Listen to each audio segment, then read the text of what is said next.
Obviously, whether you downloaded them or whether you are just going to go and look at them in Brightspace, okay, it will definitely help you out.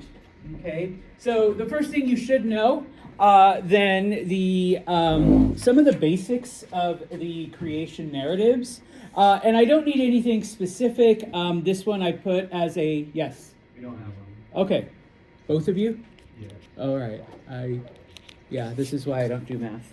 All right, so send those two back. All right.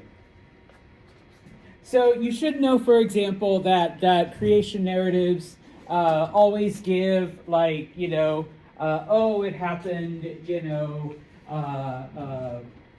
7,000 years ago, or it happened 8,000 years ago, okay? Or, it took, for those of you, that follow a Judeo-Christian tradition, it took 7 days, okay? It took, however, okay? Humanity, of course, is always fully formed, okay? Humanity comes out looking something like this. Thanks, Mary. All right? 2 arms, a head, 2 legs, etc. Okay? Whereas when it comes to science, all right, millions of years, maybe even billions of years, okay, we get changes, all right? Humans don't start off as humans. Dogs don't start off as dogs. There is a process of change over time that we call evolution. Okay, DNA gets passed on, other stuff, does not. You should also know just a couple of the, yeah. For a specific day, are you going to ask about a couple of creation narratives? No, I'll just say, like, what are some of the differences? So, like, creation narratives always give like a date.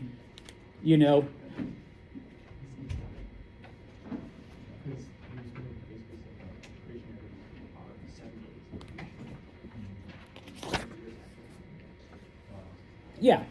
Okay.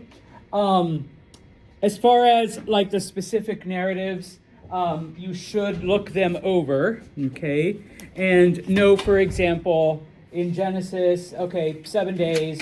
Okay, Adam and Eve, or a man and a woman. Let there be light, and suddenly there was like plants and shit. Okay. Popol Vuh. Humans were created out of corn. Okay, the gods got together and decided to create humanity. Okay, the legend of Purusha. Purusha was one of the gods and got cut up into a bajillion pieces, and each piece became something different in the universe. All right. So, like I said, just the basics. Yeah, I don't need you to know. Oh yeah, no, his head became this, and his feet became the earth, and his hands became the. No, just he got cut up into like billions of pieces, and those pieces became just different parts of the universe.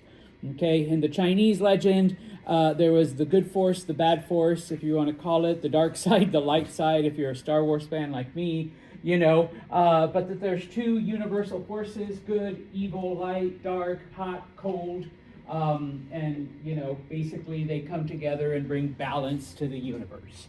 All right? You should know what hominids are, okay? Gorillas, chimpanzees, and, of course, hominins and or humans, if you want to go with that, okay?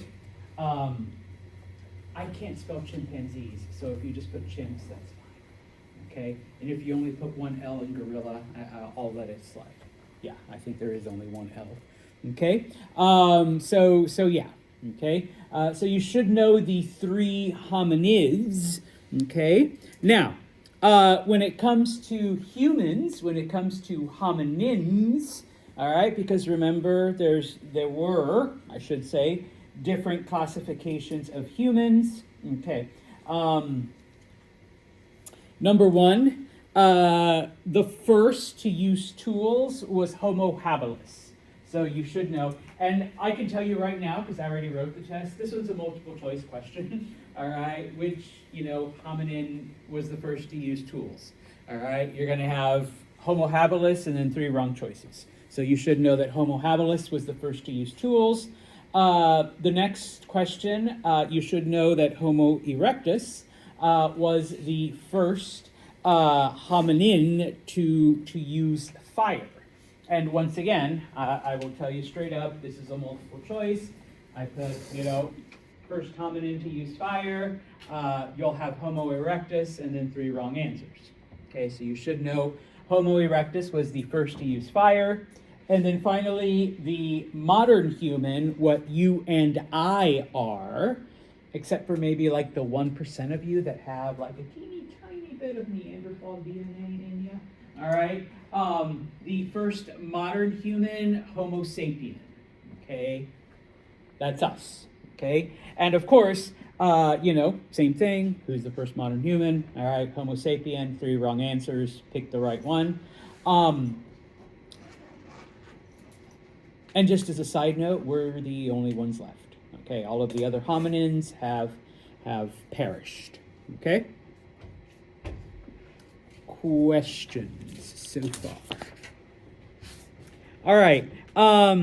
You should know the different types of pastoralism. Okay? So, let's see, where are you? Pastoralism. Okay? And I apologize, I kind of jumped around in my mind, so we'll probably go back to some of the ones I skipped. But number 1, you should know the names. Okay, so one is transhumans, and one is nomadic. Okay? And you should know some of the basics. If all you put down is transhumans goes out for a period of time and then they come back, transhumans has a home base, okay, or even just a home where they come back to, okay. Transhumans, provides, milk, meat, whatever other products from their animals, okay. Nomadic, on the other hand, just like the term says, they're nomads. They're always wandering, okay. They have no home, all right. They're the hordes that traveled across, different lands, or specifically Central Asia. Okay. However, that one I can tell you is a short answer. However you want to word it. Okay. Transhumans, home base, go out for a short period of time. Nomadic, they just constantly wander. All right. You put that down, I'd give you full credit. For transhumans, is it always grazing that they take them out for, or would there be any other reasons? No, that's about it. Well, sometimes they repopulate out there. They have babies. Right. Okay, but usually it's just for grazing. Good? All right. Where did most early cities develop? I shouldn't have to put up a slide for this one. River basins? Yes, next to rivers. Why? Ivy? Water. Yes, water. Okay? If all you write is water, okay, boom. All right, that's enough. Okay? If you want to be extra and add, water, humans need water, animals need water, plants need water. Okay, that's fine. Okay? But most early cities developed along rivers or river basin or next to rivers, as long as the word river is in there. And of course, because of the water. Okay? Crops need water, people need water, okay, all of that good stuff. All right. Let's see. Oh, sorry. Okay. Where did I put that? All right. You should know that the earliest crops, wheat and barley. Okay, those were some of the first things that our ancestors grew. Okay. Wheat and barley. If you want to share, wheat to make bread, barley to make beer, that's fine. Okay, but wheat and barley were the earliest crops that we know of.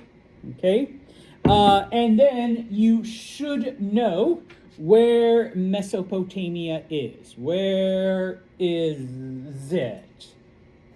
Yes, modern day Iraq. Today we call it Iraq. Okay, but in that area between the Tigris and the Euphrates is where the first human society developed. Okay, You not only had one river, you had two rivers. All right? Questions. All right, this one I should also not have to put up here, but what do you get when you mix copper and tin? Bronze, yes.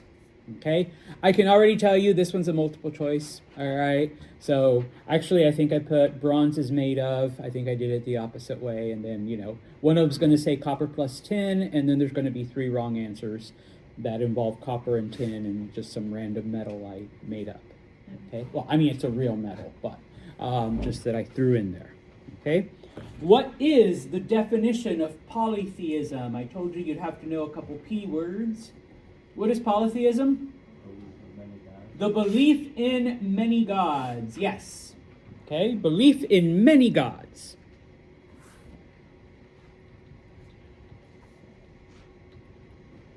La la la la la la la la. Okay, we have that. We already did that.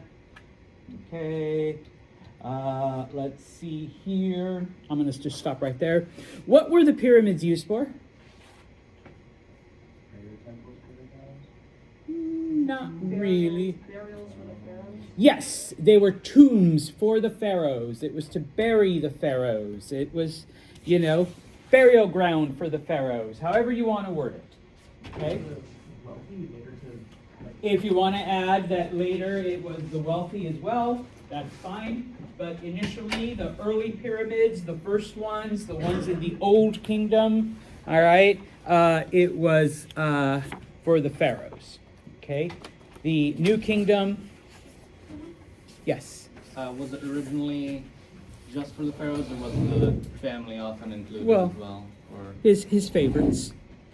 okay, but the tomb itself is always Yeah. just for the pharaoh. Yeah, and then the pharaoh included whomever he wanted to join him.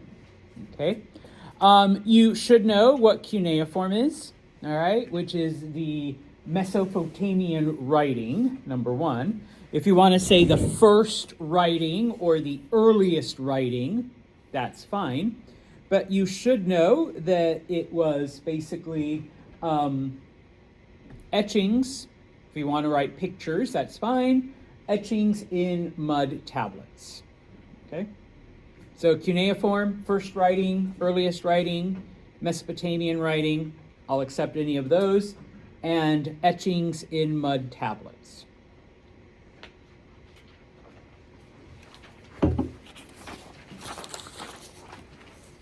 Okay. All right. You should also know Egyptian writing. Where are you, Egyptian writing? Sorry. There we go. Okay. You should know the 3 types. Okay. Number 1, hieroglyphics. If you can't spell hieroglyphics, that's okay, because it's a multiple choice question. Okay. But hieroglyphics. Number 2, hieratic. And number 3, demotic. Okay.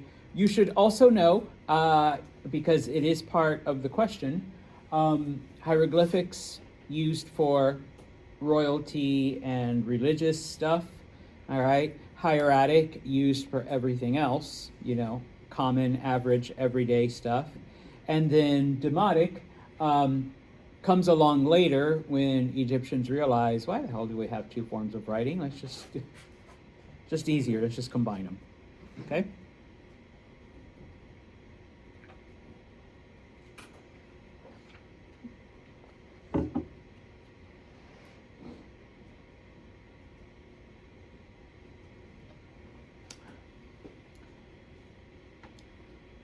I will once again apologize because for the next couple, my brain jumped around. Well, first off, where does India get its name? The Indus River. Okay, we named India after the river that runs through it, basically. What did we name the river after? It was just always called the Indus. I don't know who named it. Okay. Happened in prehistoric times. People just passed down the oral tradition, and then when the Greeks got, okay, little side note, it was the Greeks that actually named it. When the Greeks got there, they heard Indus, and so they named India, which just means the other side of the Indus River. So, yeah. Okay? Now, you should know, and like I said, I apologize because my brain went back. All right? You should know the definition of, where are you, evolution? Okay? No, back here. Here we go. No, creation narratives. Blah, blah, blah. Here we go. Okay? You should know the definition of evolution, which is, the process by which plants and animals change over time. Okay? If you want to break it down to its most basic, or at least to an easier definition, survival of the fittest. Okay? That's basically evolution. All right? You're able to survive environmental changes, whereas the person next to you can't. Your DNA gets passed on. How about adaptation to the environment in order Perfect. to survive within networks? Perfect. Yep. What it is, yeah, successful adaptation to the environment. Okay. What it isn't is, Zen here goes to sleep a monkey, and today he woke up a person. Okay? No. All right. What is the definition of domestication? This is not from our lecture. This is actually from the reading. Yeah. Slowly changing animals or plants into usable or more modern things. Okay. All right. So now it has to do with both animals and plants. So thank you for that. Okay. Most of us just think animals. Okay. That change into usable. Okay, so as opposed to your sheep running wild, now it stays with you, and you're able to shear it, you're able to milk it, you're able to at some point kill it easily and use its meat. Okay, same thing with plants, as opposed to having to wander around and look for. I always just use carrots. All right, looking for carrots. You collect the seeds, you plant carrots in a very specific place, and you don't have to go anywhere. There they are. And then you collect the seeds, and then you plant them again, and next year, there they are. Okay, you're basically growing carrots on purpose. All right, as opposed to just, oh, look what I found. All right, type of thing. This should okay, if I make it into bread, there we go. As is often the case, Indus just means river. Yeah. It's the river. Yeah. Just like chai, tea. Chai means tea. So, TT. I'd like some TT.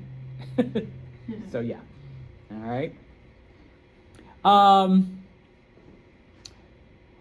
The long-term effect of agriculture on society. This was both in the reading and, of course, from our lectures. Yeah. People don't have to always be hunter-gatherers so they can find other interests. Okay, number one, yes. People don't always have to be hunter-gatherers.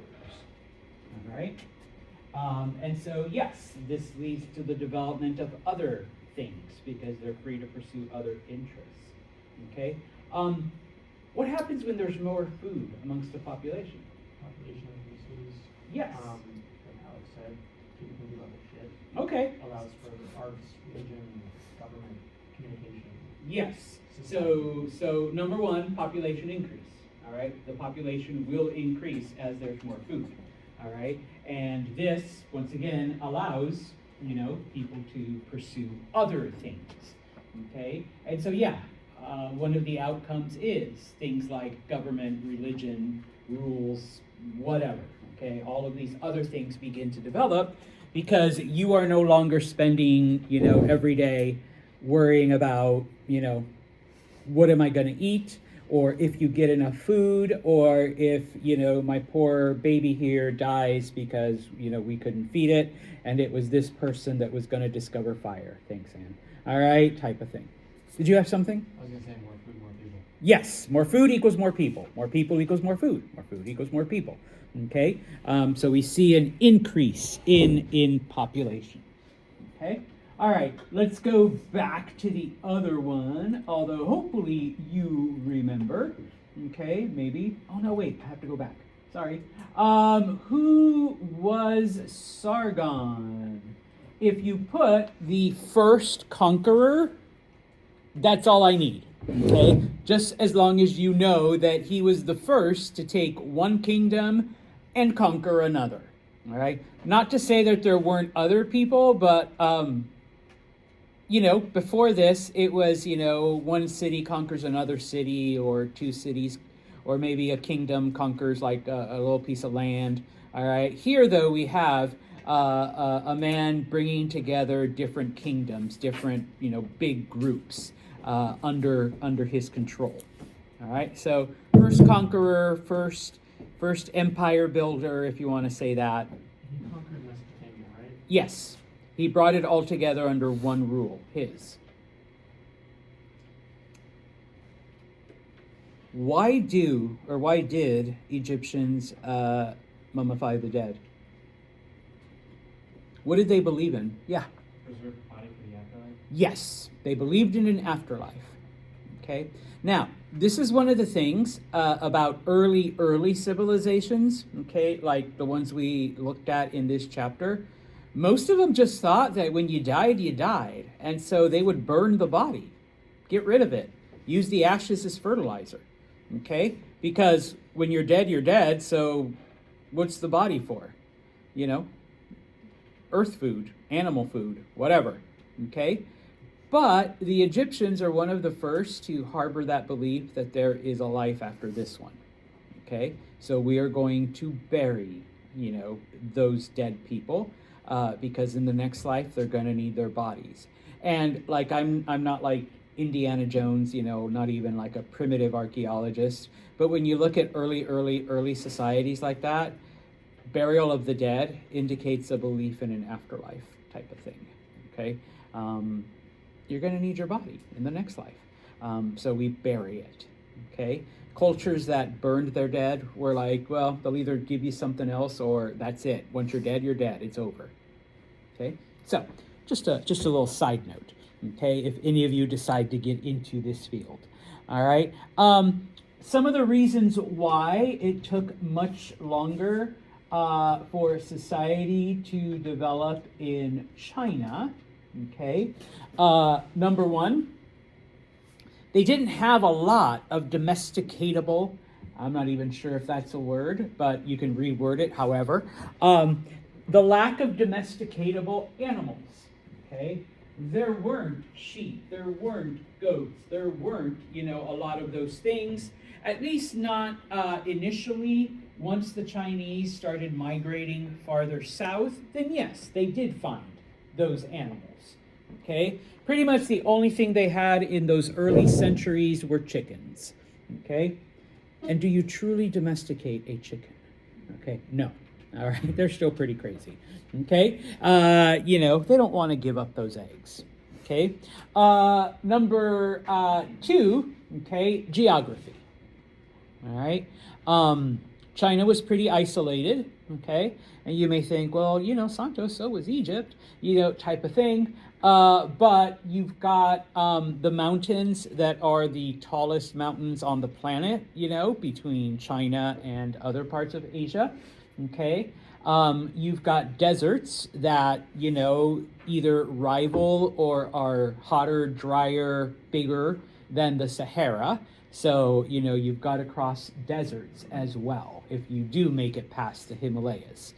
Okay, or you can take the long way, you head all the way north into Siberia and then try to come south, type of thing. So, number one, lack of domesticatable animals. Number two, geography.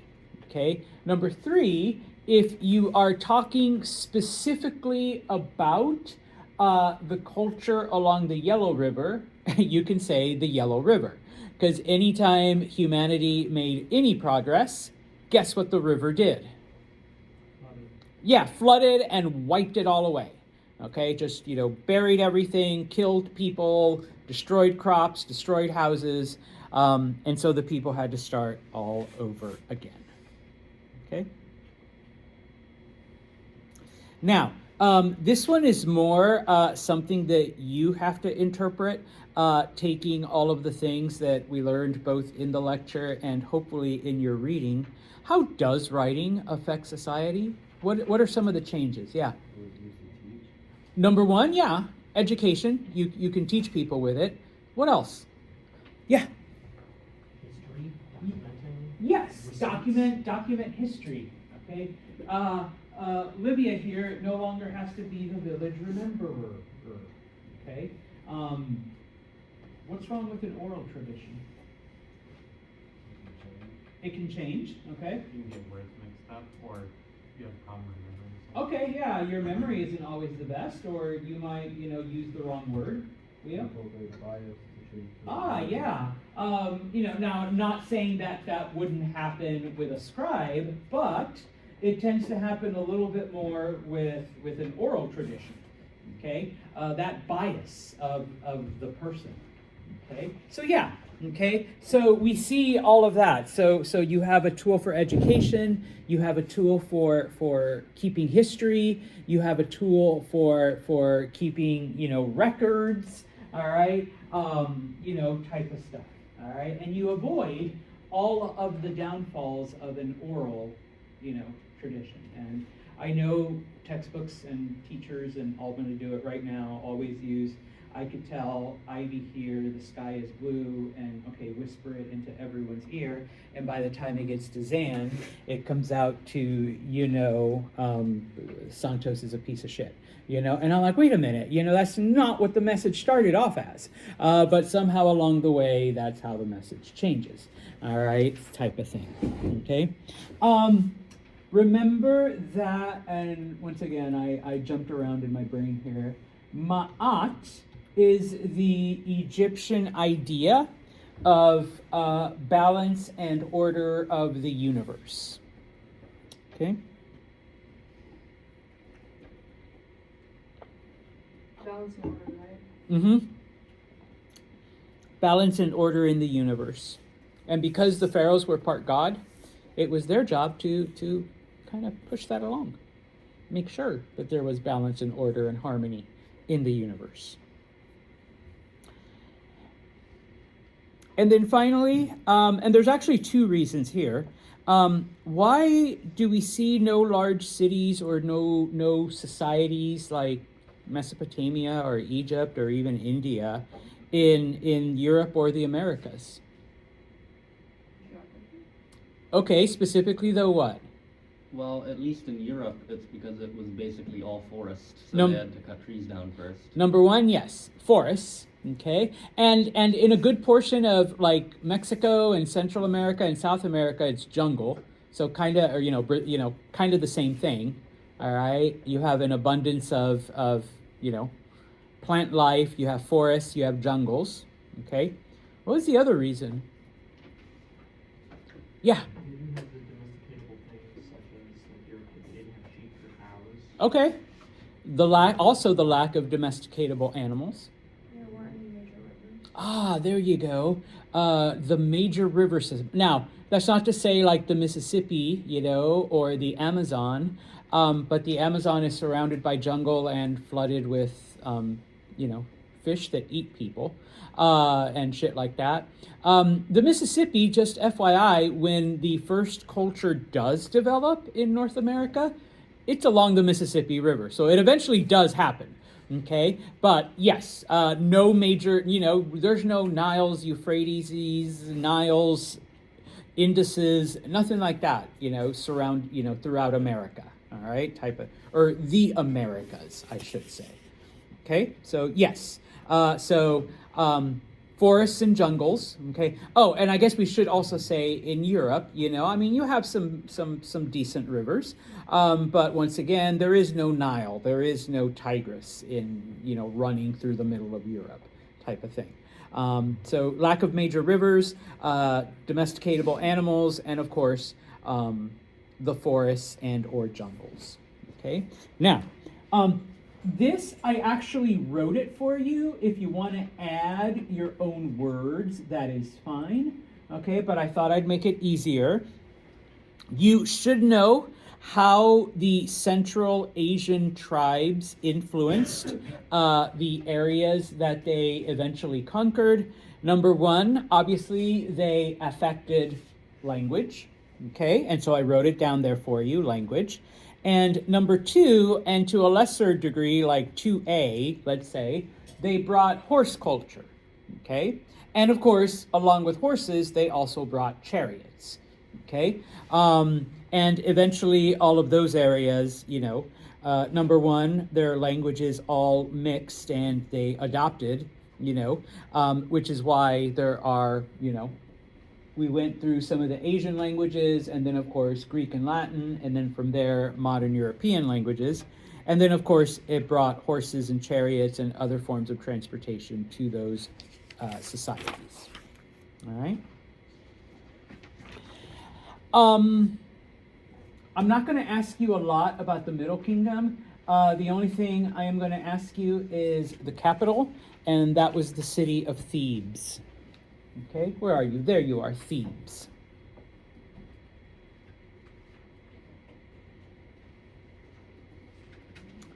You should know who the Hyksos were. Okay, they were the... Where are you, Hyksos? There you are. They are the Central Asian tribe that invaded Egypt. Okay. I'll tell you right now, this one's multiple choice. So I'll say the Central Asian tribe that invaded. I'm going to give you Egypt and then 3 wrong places. So the Hyksos were the Central Asian tribe that invaded Egypt. Okay. Now, to go along with that, of course, this one's going to be short answer. Some of the effects of the Hyksos invasions. Okay. Number one, Egyptians adopt Hyksos weapons and strategy. Okay. They adopt and perfect, okay, their weapons.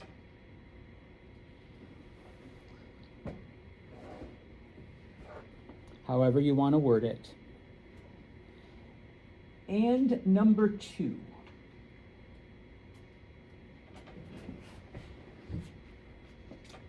Expansion. Aggressive military expansion.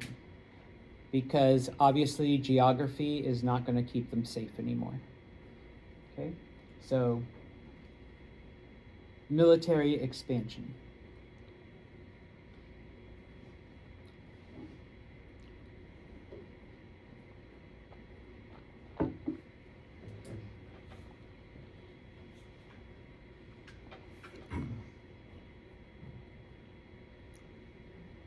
All right. You should know the importance of Hatshepsut, and I have it up here. What is important about Hatshepsut? First female ruler, not necessarily queen, because she ruled in the name of her son. If you want to write, dude, I'll accept queen. But first female ruler. You're like, I see you erasing. I'm like, I'll accept queen. All right, because I guess she was, as the king's mom, queen mother, bless you, okay? But yes, the first female ruler in history, okay? Bless you again. What is the importance? Like I said, I don't ask for you to remember a lot of battles, as much as I enjoy military history. The importance of the Battle of Megiddo. Oh, yeah, there it is. Yeah. First chariot. Yes, first chariot on chariot battle. Okay, up until this point, the Central Asian tribes were able to overwhelm enemies because they had chariots. And of course, when the Egyptians adopted them from the Hyksos, they were able to dominate their enemies. But now, Hittites have chariots, Egyptians have chariots. Okay, chariot on chariot. Okay. You should know a little bit about the Amorites. Okay, number one, the Amorites were the tribe that invaded Mesopotamia, number one. And once again, I will ask you, the Amorites were, Central Asian tribe that invaded. One of them will say Mesopotamia, and then 3 wrong answers. Okay? And you should know that they were also called the Babylonians because what city did they build? Babylon. Babylon. Yes, the city of Babylon.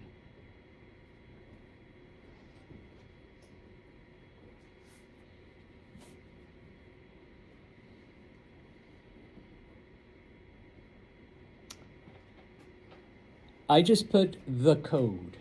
Which code am I referring to? Hammurabi's code. Okay, so there are going to be several questions. You should know, okay, that one, all right, most people, and this one I do throw it in as a multiple choice. How do most people summarize it? Okay, eye for an eye. Okay, that's how most people remember it. Okay, but I am going to ask you, was it truly eye for an eye? You could buy someone's eye. Okay. You could pay. So in essence, it depended on, number one, your social status and the status of the person that you caused harm to. Number one. Okay. Number two, bless you again. Thank you. It also depended that relative position. Okay. I poke out Oliver's eye, so then, but I'm equal, then yes, my eye gets poked out. Okay, I'm of higher status, then I pay a fine. Okay. What if Oliver was a slave? Sucks to be Oliver then. Okay. Put to death. No. Oh, wait. Yes, I pay the owner. How much? Ooh, half the value. Half the value of Oliver as a slave. Okay? Yes. Okay? Now we reverse it. Okay? And I'm lower class. Okay? I'm not a slave. I'm just lower class. And I poke Oliver's eye out. So what is my punishment? Can I buy my way out? Do I get... Oh, You get 60 lashes. 60 lashes in public. Okay, 60 lashes in public. All right. I don't know. I don't know which is worse: me losing an eye or getting whipped 60 times. Okay, For type of public thing. entertainment. Yeah. And people get to watch. So it's like, hey, you want to go to the whipping? And it's like, yeah, I heard it Santos. Type of thing. Okay, Maddie's like, yeah, that'd be kind of cool, better than a hockey game. Type of thing. What if I was the slave and Oliver was just a normal person? And you get put to death. Yes, then I'm put to death. Okay? You should also remember that it also included rules and regulations. Oh, I guess I should say this. It classified people, obviously, according to social order. Okay? So it wasn't just like laws and punishments. All right? It classified people. It broke you down into a certain social group. Okay? Each social group had rights and responsibilities. I already went through this, okay? But if you want to write it that way, punishments were determined by the class of the offender, the offended, and the actual crime, okay? Obviously, can't leave the crime out, okay? The rest of it came from those additional slides. Okay, it included things like negligence, like, lying about your neighbor, adultery, all of this other stuff and the various punishments. What was the preferred death sentence for the Amorites? No, that was the Israelites. Drowning. Yes, good job, Oliver. All right, you ain't going into the river. All right, so yes, they tie your feet together, with a stone, and they throw you into either the Tigris or the Euphrates, whichever one was closer. And yeah, okay, you drowned. Okay, you lie about your neighbor, put to death. Okay, you cheat on your husband, put to death. All right, all kinds of stuff. They would also make people throw themselves into it. Yeah. Remember, ladies, if you were accused of adultery, but it turned out to be fake, then you were expected to throw yourself into the river to save your husband's honor. Okay, you're like, what the fuck? No way. But yes, to preserve your husband's honor. Okay, type of thing. All right. Moving along, the Hittites. All right. You should know they were the Central Asian tribe that invaded Anatolia. Okay. So once again, I'm going to give you Central Asian tribe that invaded Anatolia, and then 3 wrong places. Okay. You should know where Anatolia is.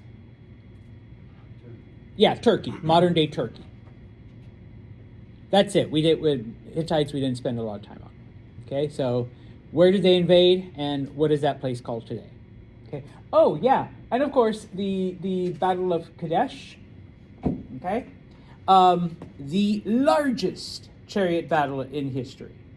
So Megiddo first, chariot on chariot battle. Battle of Kadesh, the largest chariot on chariot battle. Yes. And those were both Egyptians versus Hittites, right? Yes, both. And they were both draws. Both sides withdrew with no clear victor. All right. Who were the Aryans? Once again, same structure.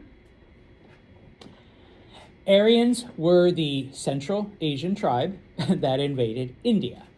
All right, so this one, I guess I got kind of lazy. Also multiple choice. Central Asian tribe that invaded India, and then, of course, 3 wrong places. So just remember, Central Asian tribe invaded India. All right. You should know what the Vedas are. Okay. Sacred hymns, sacred poems, sacred writings, whichever term you want to use. Okay, I use hymns. I had to double check. I use the word hymns, but if you want to say poems, if you want to say writings, if you want to say, whatever. Okay, as long as you throw in the word sacred. All right. Some of the things that we learn about the Aryans, you only need to put down this one. This one is a short answer. If you give me 2, I'll give you full credit. So you don't need to put this whole list down. All right. They loved wine. They loved music. Okay. They were partiers. They were patriarchal. Okay, meaning that the father was the head of the family. Didn't matter how old the father was. Didn't matter how old you were. Okay, you could have been 50 with your own family. All right, but you still deferred to dad's judgment. They were polytheistic. Okay, they believed in multiple gods. They believed in animal sacrifice to the gods. Okay, they believed in life after death. Okay, they were warriors. They glorified bravery and warfare and competition because you couldn't always be at war. All right.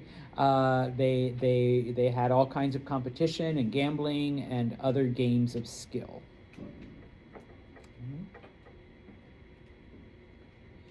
To finish off, okay, I wrote it down for you. Some of the cultural things from the Shang, the most important one that they included was ancestor worship. Okay, that's the only one I expect you to remember. Number 2, or 36, I guess. They did come up with a very accurate 360-day lunar calendar.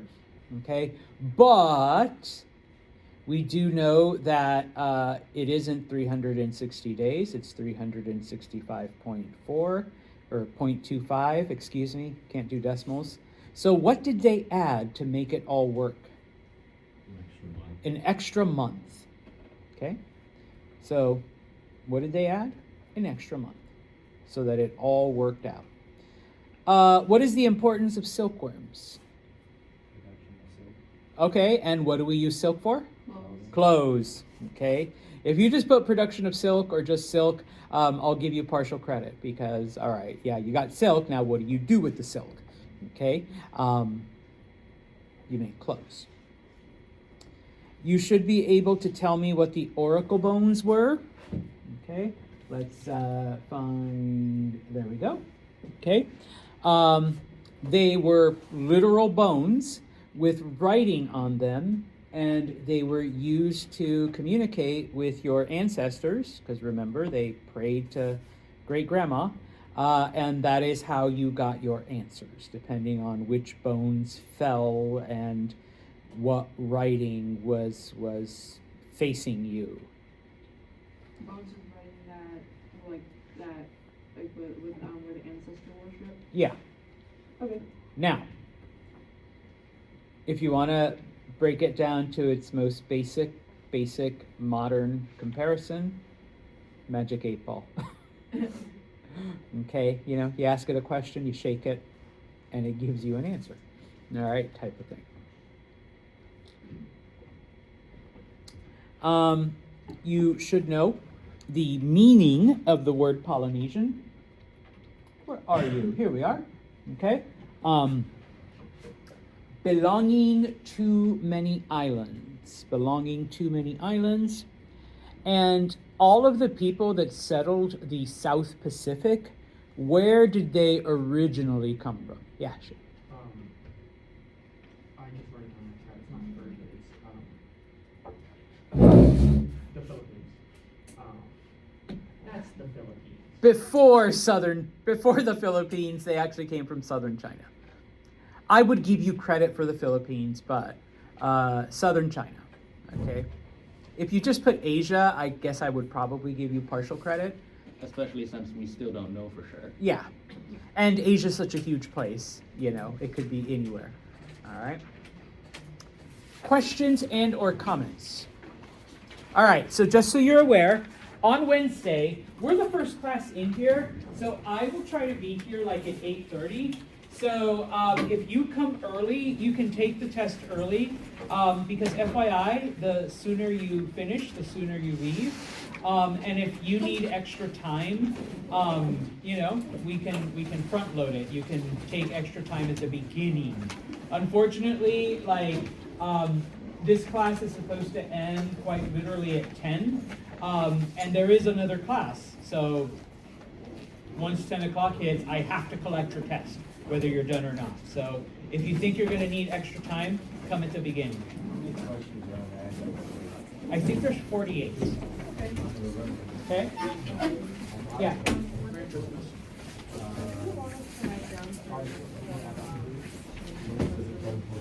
No, that's it. Nothing. Just know that that's what the Shang introduced.